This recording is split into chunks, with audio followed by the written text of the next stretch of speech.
It has been a year and a half since Denver voters lifted the city's ban on pit bulls. Since then, more than 200 people have been reportedly bitten by that breed of dog.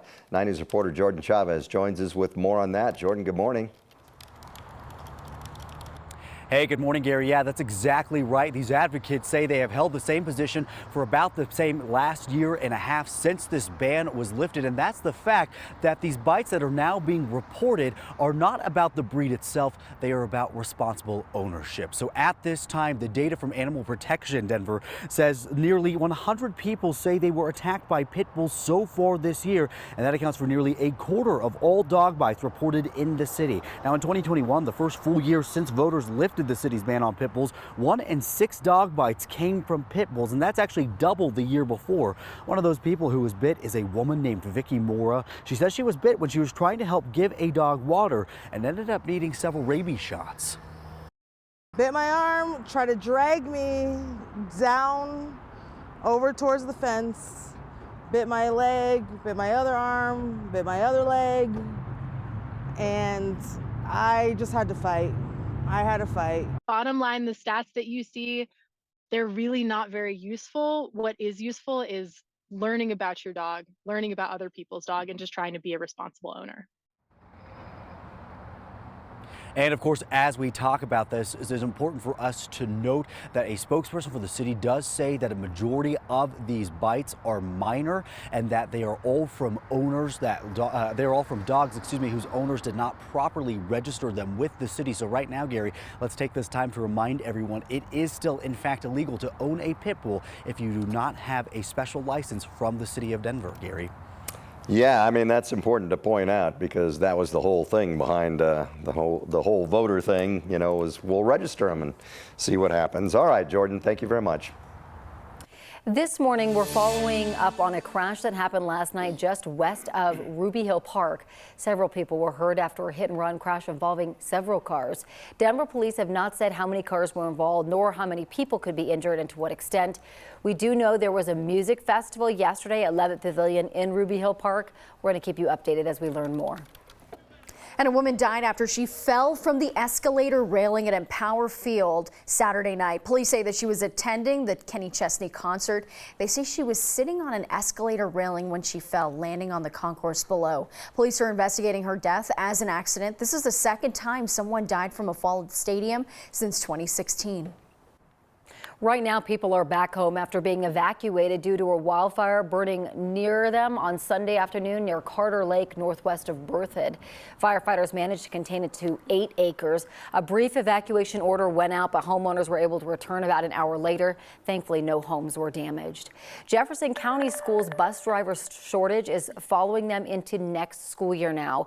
The district sent out a letter to parents earlier this month saying they're still facing staffing shortages, and that shortage is impacting their ability to transport students to and from school. Greg Jackson, executive director of transportation, says they normally have 370 drivers. However, this year they're starting with roughly 229. They're going to prioritize neighborhood schools, but students who choice in or option in may not have routes this year, and they're asking parents to take their kids to school when they can. Please be patient with us, and we appreciate the support you've given us, but you have to be patient with us. We don't have resources, and the service that we provided, 5 years ago is not that same service. It's a tough situation for sure. The district is working with a recruiting company to hire more workers. They say finding drivers has become more competitive with companies like Amazon and Uber. The district says if you're looking for a job, head their way. Starting today and throughout August, you can ride on an RTD bus or train for free. It's part of a statewide effort during Colorado's high ozone season to get more people to leave their cars at home. This morning, we want to hear from you. Our question today, do you ride RTD? You can vote yes, no, or only if it's free. Our poll is live now, 9news.com/vote now. Coming up in our next half hour, we're going to have more on why RTD is offering these rides for free this month and our poll results too. Excuse me. Got that frog. As we mentioned last week, investigators say charging electric bike batteries sparked an apartment fire this week in Colorado Springs. The fire department says one person was injured. That news probably caught the attention of a few people here in Denver, where the city has been handing out rebates to people to buy e-bikes. 9 News reporter Courtney Ewan asked a local bike manufacturer what people need to watch out for.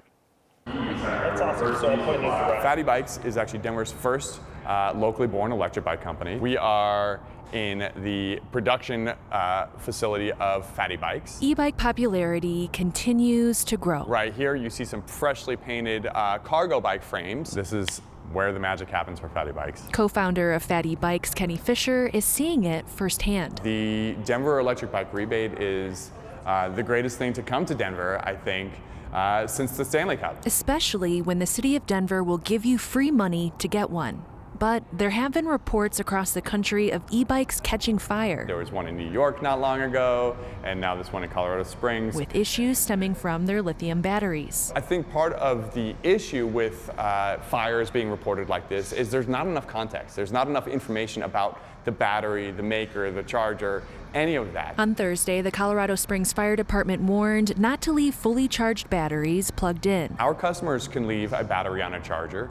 Nothing is going to happen. It will stop charging the battery, but it won't create any kind of spark or anything negative. Though Fisher says this isn't the case for all e-bikes. By building them, we have a far higher quality control process. Fatty Bikes is going into its 6th year of building custom e-bikes in Denver. I tell them, if you're gonna go buy a different bike from a different source, that's okay, but just do your best to verify it. He says it's important to buy from a reputable company. If you purchase a bike from Alibaba, from Amazon, from a no-name, faceless website, nobody can vouch for the lithium-ion cells in those batteries, the quality of them, the quality of the construction, the quality of the chargers. With their bikes and batteries, he says they don't have any fire concerns. It's thankfully nothing we've ever had to deal with. The hardest part of that situation for us is helping people overcome concerns of that. Courtney Yoon, 9 News. If you would like to apply for Denver's e-bike rebate program, the window for applications opens up once again today. One thing you want to know about the weather today is our stats going for a high of 95 degrees. That adds up to 90 degrees for the normal high, but 104 for the record high, 61 the normal low, 42 the record low from 1995.